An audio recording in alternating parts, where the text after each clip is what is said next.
Morning, Shane. Thanks very much for joining Blue Notes on the day of the interim result.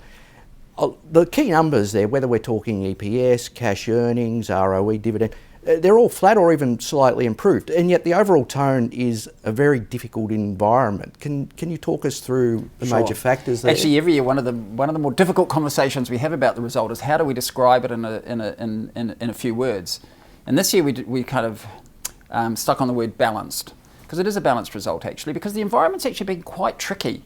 Not everywhere that we operate, but in much of it, and particularly here in Australia. And in that tricky environment, we actually think we've done pretty well. When you look at, earnings per share up, the profit from continuing operations up a little bit, stronger capital, ROE's up. So there's good there. But of course, we also have to talk about the environment as of now, not just over the last 6 months, but as we're leading into the future. And that's what's made this result a little bit more difficult than most to talk about and describe. Because there are a couple, if we look at the sort of positive factors here, there's a couple of things. You talked about the improved consistency of the institutional bank. There's a sharper focus in the bank.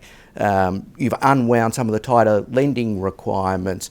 So there are some actions that you've taken and some better than expected results in there. Are they enough to sort of tide through this difficult period ahead? Well, we think so. I mean, I think they're the dividends of a lot of the hard decisions we've made over the last 3 years, whether those decisions were about, tightening up and refocusing our balance sheet. We sold a lot of businesses that weren't core to us. We reduced a whole bunch of assets that we no longer wanted, or whether it's the focus we've done on cost. We've got our costs really into good shape. Those decisive actions have really given us a dividend in two ways. One, from a financial perspective, we're just better able to resource those businesses that really matter and will drive long-term value. Yeah, and we're getting and we really got the results, and you saw it in this half. New Zealand, again, a solid performance, and institutional is probably the star performer of the half. And so those are great offsets to some of the areas where we've had a bit of weakness, like in Australia. And you talk about Australia in particular as being a tough environment, and obviously there's an election coming, but ongoing it'll be a tough environment. That's where you've made the most significant management changes with Mark Hand and Miley Carnegie coming in. Are you expecting from them more policy changes, or is it a genuine wholesale restructure of how the bank operates in Australia? Probably not really a restructure. We're going to continue to do the things that we've always done. We're really focused on being the best bank for people who want to buy and own a home or start and run a small business. But what we recognise, if you stand back and think about the environment, we've got a lot of work to put things right. Remediation. We've screwed up in the past, and we've got to get that money back into our customers' hands. And it's a significant amount of work. For us, it's 2.6 million accounts we've got to rectify. Now, I'm not proud of that number, but we're going to get on with it. So that in and of itself is a huge amount of work. Secondly, there is a momentum issue in our business today. More Australians are finding it a little bit tough. We're in the middle of an election cycle, and we're hearing a lot about, cost of living, wage growth, and etc. Well, those things manifest themselves in our own business, and we can see it. So we've got to get momentum right, helping people get into their homes and helping them start and run their businesses. That is a big task. And then, of course, we're right in the middle, or maybe we're only at the beginning, of this huge transformation happening in our industry. Now, mostly we talk about technology and data and all those things, but the reality is customer expectations are rising, regulatory scrutiny is increasing, there's just going to be a whole new range of competitors. Some of them are setting up as we speak, and we've got to get ready for that. So you've got these three enormous tasks, and what we said is we don't know that the old way of running the place was appropriate. And it's still our biggest opportunity, Australia. It's still our biggest business. We want to put all our efforts into that. And I think having a team with Mark's experience and Miley's experience, which are different, coming into that problem, those shared problems, is absolutely the right way to go.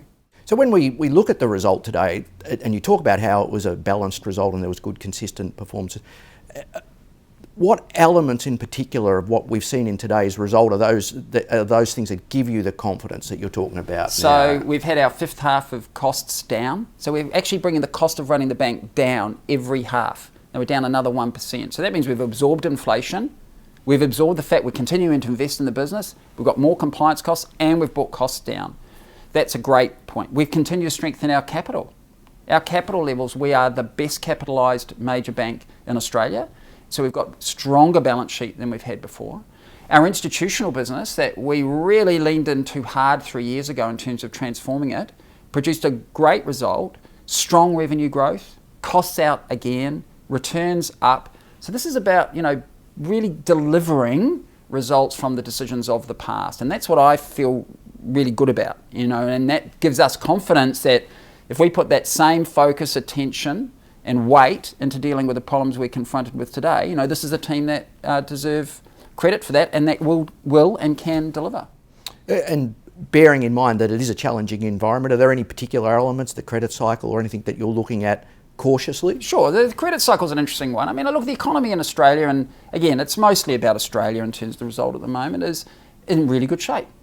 Unemployment's low, interest rates are low, inflation is low. Things are not bad from that perspective. But there are a few little challenges out there. Wage growth, stubbornly low.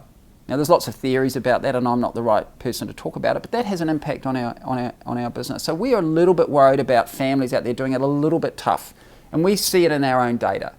Now, at some level, the data's small. So we saw, kind of 500 or 600 families in this half get themselves into difficulty in terms of not being able to keep up with their mortgage payments. Now, for those 600, that's pretty horrendous, but that's out of about 1 million customers we have with a home loan. So we've got to put those things into perspective. But that's a lot higher than we've seen in the past. So the question for us is this a trend? Is it just a bit of a blip? Now, I think there's reasons to be optimistic. The economy is in good shape. We do have a good regulatory system. We do have good governance overall, and I'm confident that we'll kind of work our way through this. But that's the area that we're focused on most, in that homeowner area. I would say secondary would be there's a little bit of stress in some areas of small business, not across the board, not every industry, not every state, but there's some emerging signs of weakness there. But in perspective, these things are relatively small. Well, thanks very much for speaking with us today, Shane. Thank you.